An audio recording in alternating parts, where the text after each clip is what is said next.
반갑습니다. 얄팍한 개발자 얄코? 미친 토끼 미토예요. 얄코씨 또 내가 무서워요? 그건 또 무슨... 당신도 내가 무슨가? 아니 뭔데? 네? 뭔 일이 있었는데 그래요? 내가 진짜 수치가 스러워가지고 수치가 스럽다는 건 또 어느 나라 말이야? 내가 말이에요. 네?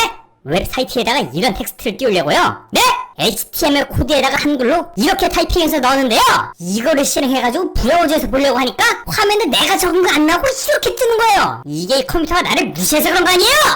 봐봐요. 이거 인코딩 문제 같은데 에디터에 설정 뭘로 돼 있어요? KOI8-T 이거는 타지크어 문자열 인코딩인데 아니 뭐를 어떻게 만졌길래 VS 코드 인코딩이 타지크어로 돼 있어요? 내가 잘못됐다는 거예요? 누가 잘못됐고의 문제가 아니라 자 봐요. 이걸 UTF-8로 설정해서 저장한 다음에 이제 다시 사이트를 열어보면 이렇게 하니까 제대로 나오네?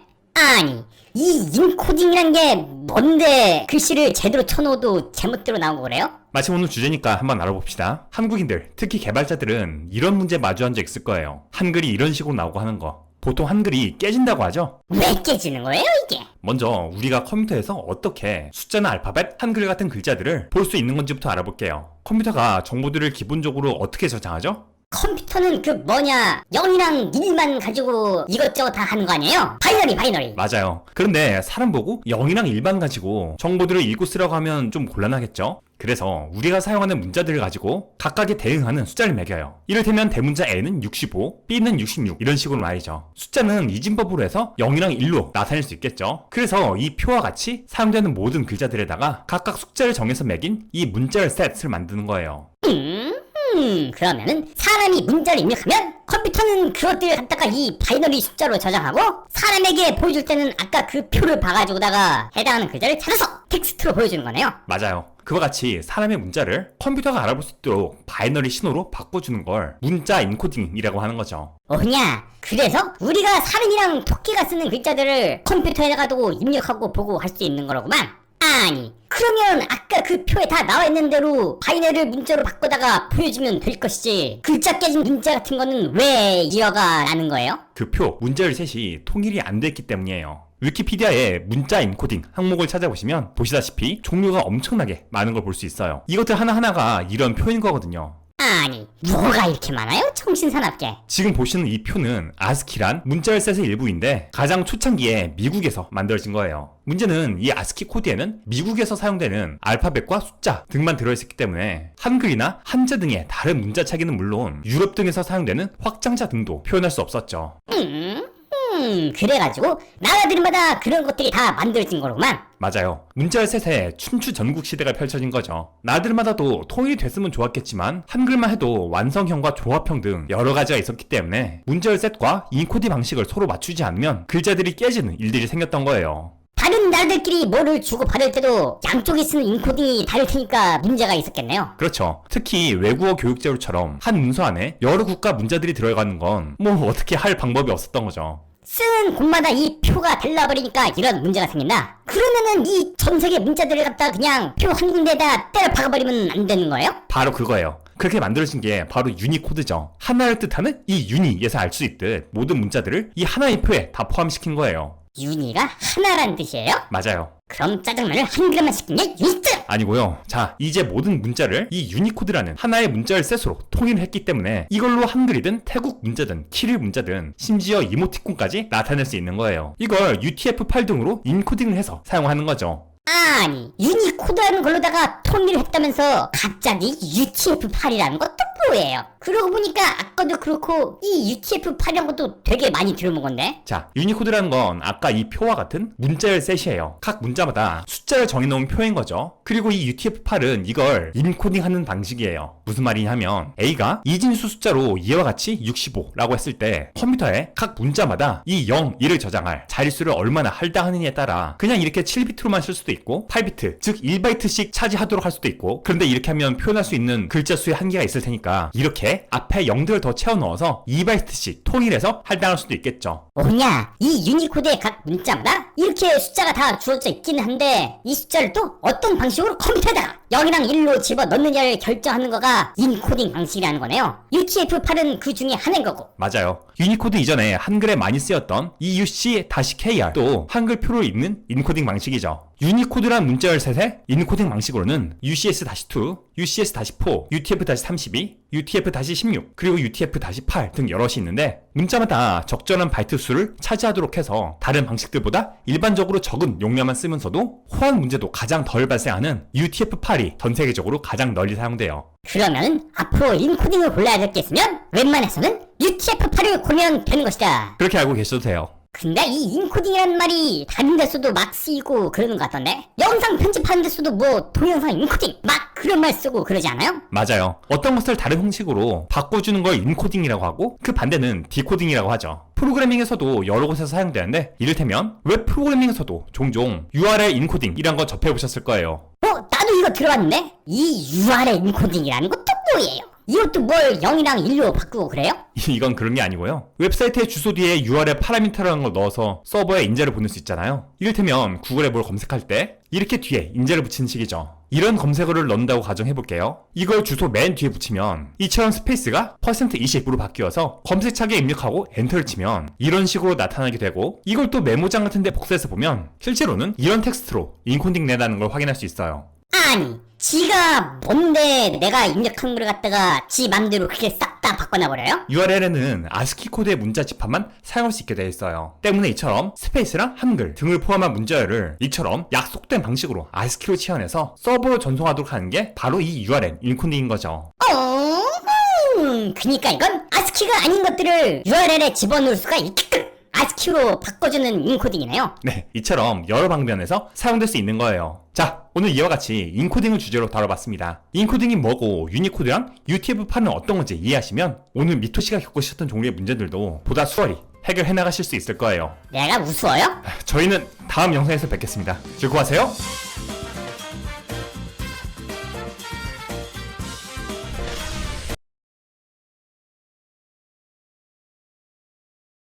유튜브 프리미엄에서는 동영상도 광고로 끊김없이 보고 좋아하는 음악도 즐길 수 있어요. 유튜브 프리미엄 구독 하나로 즐기는 다양한 콘텐츠 1개월 무료 체험하세요. 네, 안녕하세요 여러분. 오늘은 객체와 클래스에 대해서 설명을 쉽게, 아주 쉽게 해보려고 합니다. 자, 같이 시작하시죠. 먼저 객체란 무엇일까? 객체란 상태가 있고 행동을 하는 실체를 의미합니다. 이게 무슨 말이냐면, 자, 쉽습니다. 자동차를 예를 들어 볼게요. 지금 옆에서 보시는 것은 SUV 니로 하이브리드 사진입니다. 이게 뭐 뒷광고나 앞광고 뭐 그런 게 아니고요. 저희 집 차가 니로 하이브리드라서 그냥 이 사진을 들고 와본 거고요. 지금 니로가 중요한 게 아니고, 자, 사진 속의 차, 보이는 이 차, 이게 객체입니다. 무슨 말이냐면 차는 자, 모델명, 현재 속도, 구동 방식, 크기 등등의 여러 가지 상태 정보가 있고 동시에 직진, 후진, 좌회전, 우회전, 가속, 감속, 브레이크 등등 여러 가지 행동들을 할 수가 있습니다. 이렇게 상태를 가지고 있고 어떤 행동들을 하는 실체, 이 실체를 바로 객체라고 합니다. 자, 이해를 돕기 위해 다른 예를 더 들어볼게요. 우리 사람도 객체라고 볼 수 있습니다. 왜냐하면 이름, 나이, 성별 등등의 상태가 있고 먹거나 놀거나 공부하고 자는 등의 행동을 하죠. 하늘에 떠다니는 구름, 이 구름도 객체라고 볼 수 있습니다. 크기, 고도, 모양 등등의 상태가 있고 움직이거나 비를 내리는 등의 행동을 하죠. 밤마다 보이는 저 멀리 있는 달, 이 달도 객체라고 볼 수 있죠. 달의 크기가 있고 색깔, 지구로부터의 거리 등등의 상태가 있으며 자전하거나 공전하는 등의 행동을 하기 때문입니다. 자, 이처럼 객체는 상태가 있고 행동을 하는 실체라고 설명을 드렸습니다. 그러면 클래스는 뭘까요? 객체의 관점에서 클래스는 어떤 속성이 있고 어떻게 행동하는지를 기술한 설계도입니다. 그러니까 객체의 속성, 그리고 그 객체가 어떻게 행동하는지를 기술한 설계도라는 거죠. 차를 만들기 위해서는 반드시 설계도가 필요합니다. 그죠? 그 설계도를 보면 이 차에는 어떠한 속성들이 있고 어떻게 동작하는지를 자세히 설명하고 있을 거예요. 자, 차 설계도는 차는 아닙니다. 하지만 차 설계도를 보고 차를 만들 수 있죠. 마찬가지로 클래스도 객체는 아닙니다. 하지만 객체는 클래스로부터 만들어지는 거죠. 이해되셨죠? 이게 사실 백문이 불여일견이라고 한번 예를 보겠습니다. 예를 볼 텐데 자바를 통해서 예를 볼 건데요. 자바 문법이 중요한 게 아니고 이 클래스와 객체 자체를 이해하는 데 초점을 맞추시면 될 것 같아요. 자, 첫 번째 예부터 살펴보겠습니다. 카라는 이름의 클래스를 정의를 했어요. 아까 앞에서 얘기 드렸던 것처럼 클래스는 속성을 가지고 또 어떤 행동들을 하는지를 구체적으로 기술하는 것이라고 했죠. 그런 설명서 같은 것이라고 했습니다. 자, 먼저 속성을 정의를 했어요. 차의 속성에는 모델명이 있을 수가 있고 또 속도가 있을 수 있겠죠. 차의 크기가 있을 수 있습니다. 그 외에도 여러 가지 속성들이 있을 수가 있어요. 그리고 차는 출발하기도 하고 멈추기도 하고 그 외에도 직진하기도 하고 좌회전, 우회전 하기도 하고 가속하기도 하고 뭐 여러 가지 행동들이 있습니다. 자, 이렇게 카라는 이름의 클래스의 자동차의 속성과 행동들을 정의를 했어요. 이게 클래스입니다. 그리고 그 밑에는 뭐냐면 이제 이 클래스를 바탕으로 객체를 만드는 거예요. 자바에서는 U라는 키워드를 통해서 그 클래스의 실제 객체를 만듭니다. 실체를 만드는 거예요. 실체.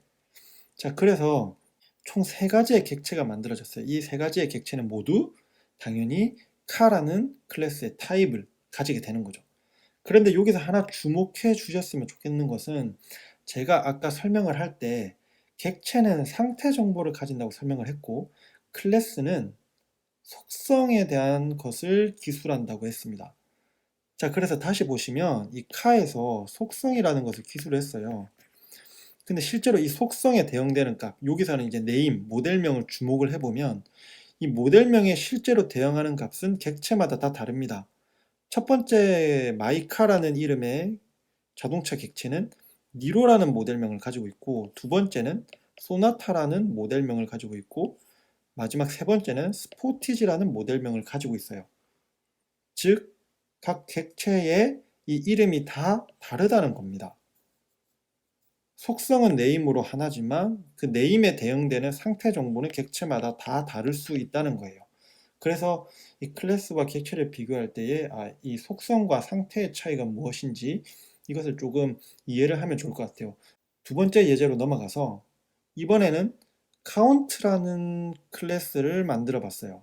카운터는 어떤 클래스냐면 어떤 거를 세는 것, 숫자를 카운트한다고 하죠. 어떤 거를 세는 것을 정의한, 기술한 클래스입니다. 그래서 보면 내부적으로 일단 어떤 속성을 가지냐면 카운트라는 속성을 가져요. 하나, 둘, 셋, 넷 이렇게 차례차례 세야 되니까 카운트라는 속성을 가지고 어떠한 행동들을 하냐면 인크리먼트라고 해가지고 하나하나 카운터를 증가시키는 것, 그런 행동이 하나가 있고 숫자를 다 셌으면 몇 개를 셌는지 궁금하잖아요.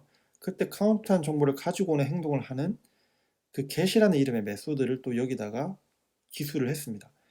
이렇게 카운터라는 이름의 클래스를 자세하게 어떻게 동작하는지 기술을 했다면 자, 이것을 실제로 객체로 만들어야 되겠죠. 아까 앞에서 봤던 것처럼 U라는 키워드를 통해서 카운터라는 클래스 타입의 객체를 2개를 만들었습니다. 하나는 애플 카운터고 하나는 오렌지 카운터예요.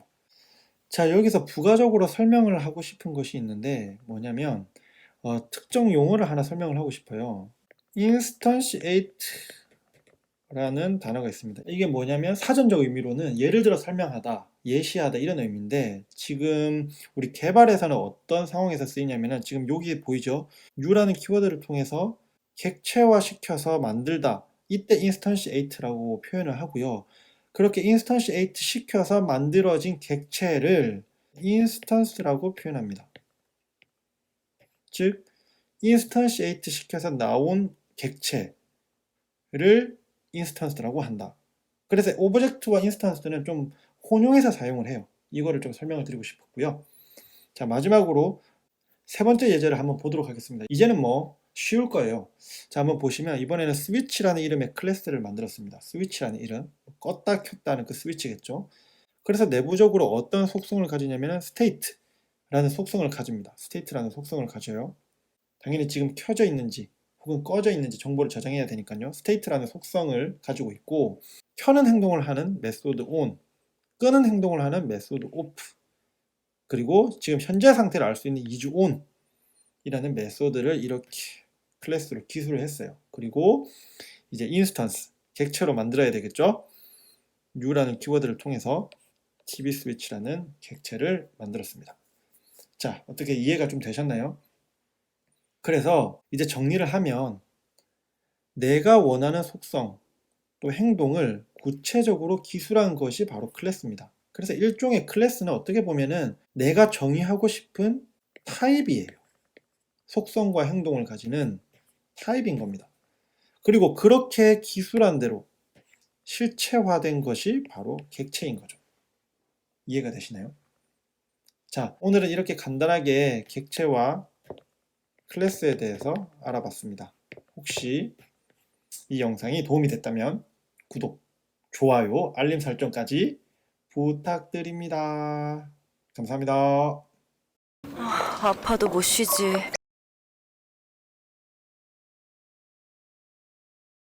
농막에는 물이 없어요. 집이 없었기는 이 수도를 안 넣어줘요. 그럼 물이 귀하지. 네, 안녕하세요. 오늘은 변수와 값을 쉽게, 아주 쉽게 설명해 보려 합니다. 매우 간단한 개념이지만 이 변수와 값을 잘 알고 있어야 이후 영상에서 다룰 객체가 어떻게 메모리상에서 존재하는지를 또 제대로 이해할 수 있고요. 그래야 훗날 다루게 될 GC, 갈비지 컬렉터죠. GC에 대한 이해도 제대로 하실 수 있습니다. 자, 그러니 어플리케이션의 메모리 관리를 이해하기 위해서 오늘은 몸 푼다 생각하시고 편안한 마음으로 봐주시면 좋을 것 같아요. 자, 우선 변수란 무엇인가? 변수란 값을 담을 수 있는 이름이 있는 그릇을 의미합니다. 변수는 그릇이에요. 무언가를 담을 수 있는 그릇이죠. 그리고 이 그릇에는 이름을 지어줘야 합니다. 이 이름을 잘 지어줘야 그 그릇에 담긴 그 값이 의미하는 것이 무엇인지 오해 없이 알 수가 있어요. 예를 들어서 그릇 이름을 김치 그릇이라고 지어놓고 시금치가 담겨 있으면 안 되겠죠. 그래서 이게 네이밍, 이름 짓는 것 너무나도 중요합니다. 이 변수뿐만 아니라 클래스, 함수 등의 이름 등을 지을 때 잘 지어야 동료 개발자가 내 코드를 보고도 내가 의도한 대로 잘 이해할 수 있어요. 자, 그럼 다시 돌아와서 자, 변수와 값의 예를 한번 보시죠. 이 첫 세 개의 예는 자바 언어로 쓰여져 있는 거고요. 이 마지막 요거는 파이썬으로 표현한 겁니다. 자, 먼저 차례대로 한번 볼게요.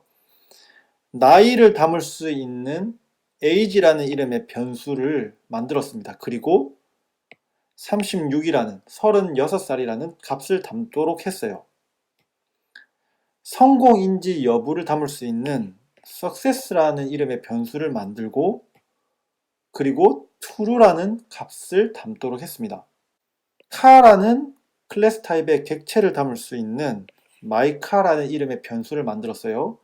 그리고 nero라는 모델명을 가지는 객체를 담도록 했습니다.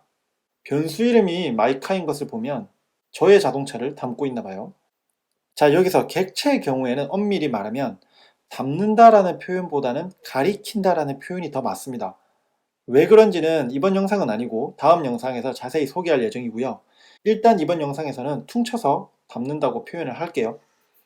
자, 마지막으로 아까 설명드렸던 파이썬 코드입니다. 파이썬 코드는 앞선 자바와는 다르게 변수의 타입을 미리 정해놓지 않아요.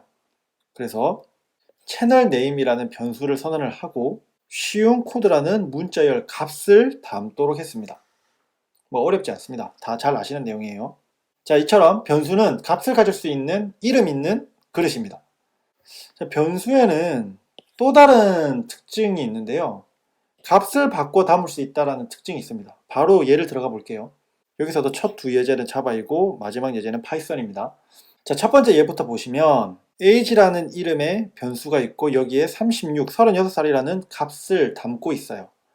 그런데 이제 곧 2021년은 끝나갑니다. 곧 올해가 마무리가 되고 새해가 밝아오면 이제 점점 더 올해가 멀어져 가죠. 저는 머물러 있는 청춘인 줄 알았는데 나이 한 살 더 먹게 됩니다. 그러면 내년에는 37살이 돼요. 그러면은 age라는 이 변수에 37, 37이라는 다른 값으로 바꾸어 담을 수 있습니다. 다음 예를 볼게요. 제 차는 원래 니로예요. 그래서 마이카에 니로라는 객체를 담고 있었습니다. 그런데 아이가 둘이 되면서 니로가 조금 좁아졌어요. 그러면은 차를 좀 큰 걸로 바꾸고 싶겠죠. 그래서 예를 들어서 카니발로 바꿨습니다. 바꾸고 싶어요. 근데 아직 못 바꿨습니다. 어쨌든 예를 들어서 카니발로 바꿨어요. 이렇게 마이카에 그러면 새로운 카니발이라는 카 객체를 바꿔 담을 수 있다는 겁니다. 자, 파이썬 예제를 볼게요. 파이썬은 아까도 설명드렸던 것처럼 자바와 다르게 미리 타입을 정해놓지 않고 타입으로부터 오히려 자유롭습니다. 그래서 age라는 변수에 맨 처음 36살이라는 값을 담았다가 올해가 지나가면서 age라는 변수에 37이라는 값으로 바꿨다가 심지어 마지막에 age라는 변수에 이제 곧 37이라는 문자열을 담도록 했어요. 어쨌든 여기서 강조하고 싶었던 핵심은 변수는 값을 바꿔서 담을 수 있다라는 겁니다. 그래서 이 변수를 variable이라고 하죠. 자, 자바는 같은 타입의 값들만 바꿔 담을 수 있도록 제한을 하는데 파이썬은 변수가 타입에 상관없이 여러 값들을 바꿔 담을 수 있도록 좀 자유도를 주는 것 같습니다. 그래서 정리를 하면 변수는 값을 담는 이름이 있는 그릇이다. 뭔가를 담는다는 거죠. 그리고 변수는 그 값을 바꿔 담을 수 있다. 이렇게 정리를 할 수 있겠고요. 아까 중간에 덧붙여서 설명했던 게 네이밍, 그러니까 이름 짓기. 이 이름 짓기는 너무너무 중요하다. 그래서 어떤 값을 담는 그릇인지 최대한 직관적으로 알 수 있도록 변수 이름을 잘 짓자. 이것도 강조를 하고 싶습니다. 야, 이번 영상은 참 쉽죠? 네, 다음 영상은 변수와 값과 메모리의 관계를 설명하도록 할 거니까요. 다음 영상도 재밌게 봐주셨으면 좋겠습니다. 자, 오늘 영상이 도움이 됐다면 구독, 좋아요, 알림 설정까지 부탁드리겠습니다. 감사합니다.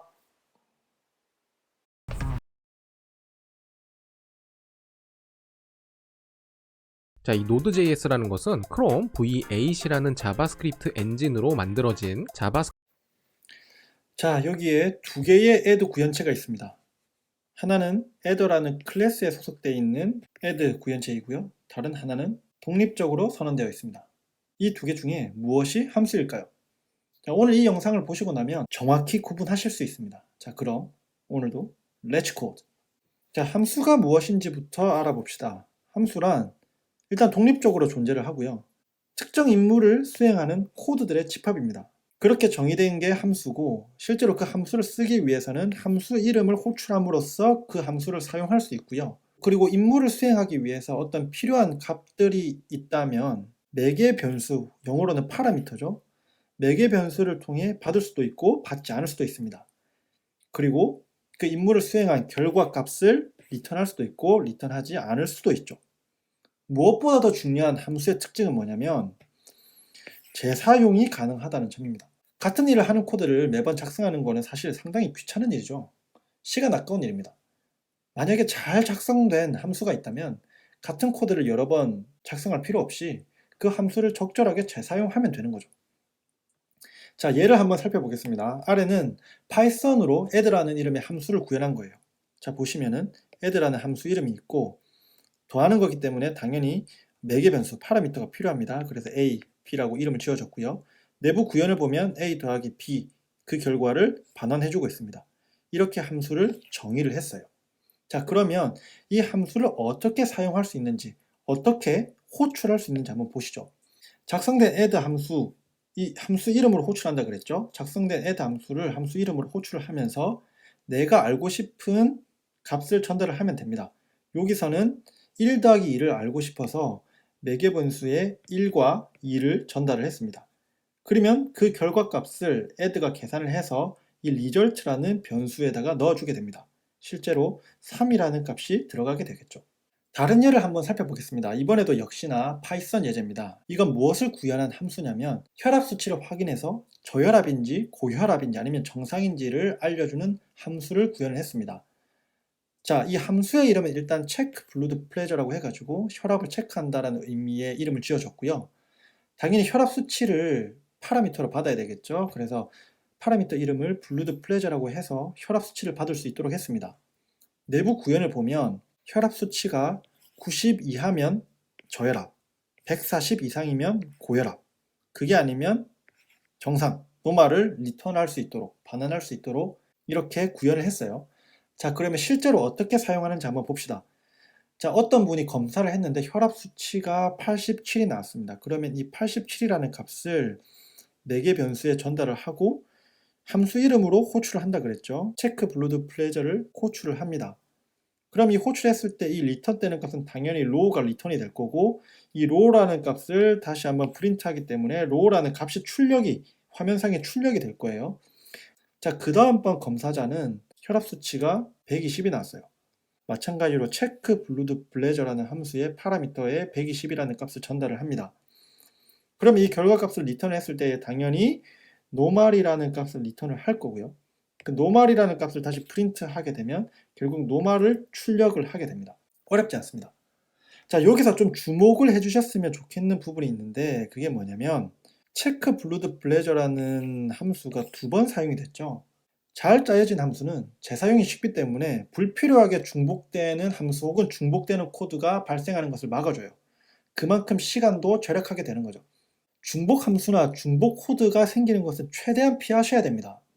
왜냐하면 만약에 똑같은 기능을 하는 함수 혹은 코드가 여러 곳에 있다면 나중에 변경 사항이 생겼을 때에 그 중복되는 모든 곳을 다 변경을 해줘야 돼요. 이게 상당히 번거로운 과정이고 행여나 중간에 한 곳을 빠뜨려서 변경을 시켜주지 않게 되면 이게 나중에 버그가 될 수가 있기 때문이에요. 그래서 최대한 중복되는 코드 혹은 함수는 만들지 않는 것이 좋습니다.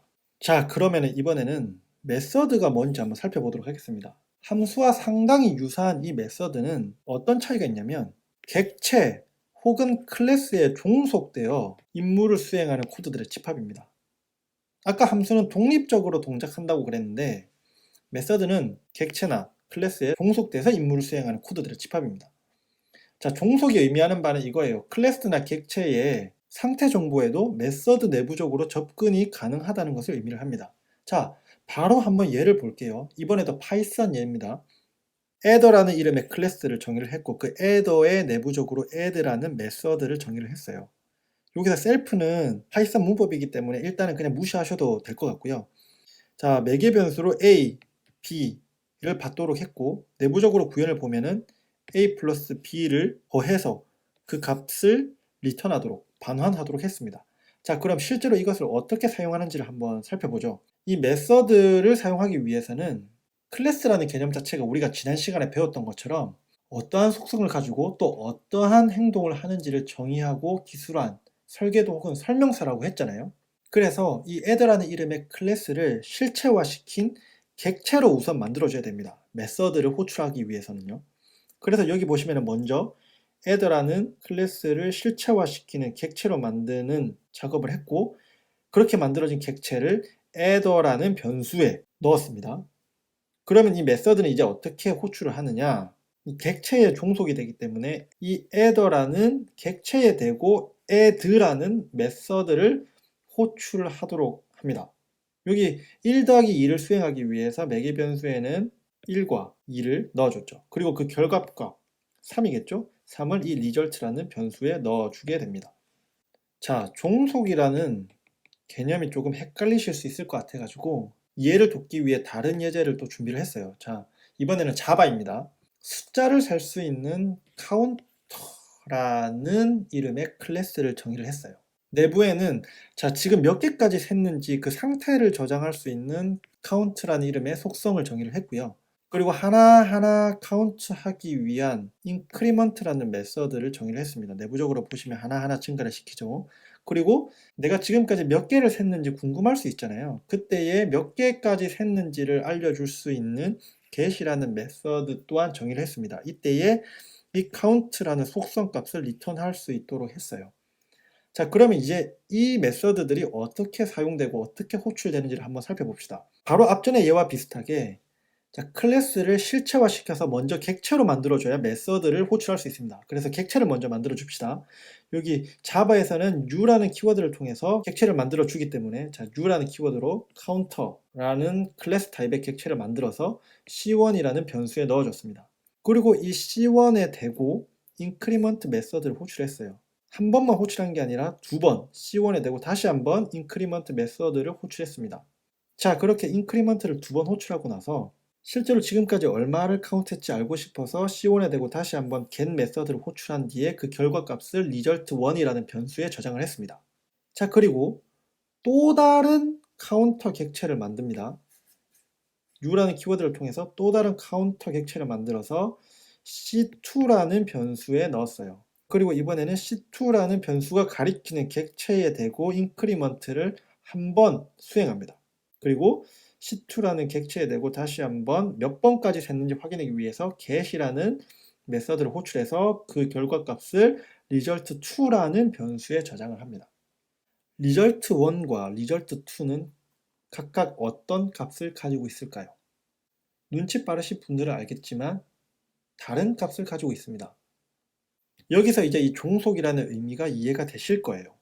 분명 보시면은 get이라는 메서드를 둘 다 동일하게 한번 호출했지만 이 get이라는 메서드는 각 객체의 종속이 되기 때문에 C1 객체의 상태와 C2 객체의 상태가 다릅니다. 왜냐하면 C1은 increment라는 메서드를 두 번 호출했고 C2는 increment라는 메서드를 한 번 호출했기 때문이죠. 객체에 대고 호출을 하기 때문에 result1에 들어있는 값은 2가 될 것이고 result2에 들어있는 값은 1이 될 겁니다. 자, 이제 이 종속이 의미하는 바가 이해가 되셨나요? 자, 이제 다시 처음으로 돌아왔습니다. 이 두 개의 애드 중 무엇이 함수입니까? 이제 우리는 쉽게 대답할 수 있죠. 독립적으로 존재하는 이 애드가 함수이고요. 클래스 객체에 종속되어 있는 이 애드가 메서드입니다. 이제는 어렵지 않죠. 네, 물론 저도 평소에 말하다 보면 막 섞어서 사용해요. 그런데 사실 엄밀하게 함수와 메서드가 어떤 차이가 있는지를 알고 있는 게 좋을 것 같아서 자세하게 설명을 드렸습니다. 자, 그리고 참고로 자바에는 함수가 없어요. 자바는 객체 지향 언어이기 때문에 모든 것을 클래스 안에서 구현을 하고 설명을 하기 때문에 자바에는 함수가 없고 메서드만 있습니다. 자, 이렇게 오늘은 함수와 메서드의 차이에 대해서 살펴봤는데요. 이번 영상 포함해서 지금까지 다뤘던 내용이 클래스와 객체, 변수와 값, 함수와 메서드에 대해서 다뤘잖아요. 사실 이 모든 것이 이제 다음 영상에서 다룰 내용을 이해하기 위해서 필요한 개념들이었어요. 다음 시간에는 변수와 객체는 메모리에서 어떻게 존재하는지를 살펴보려고 합니다. 그래서 다음 영상도 많이 기대해 주시고요. 자, 오늘도 이 영상이 도움이 되셨다면 아시죠? 구독, 좋아요, 알림 설정 부탁드리겠습니다. 감사합니다.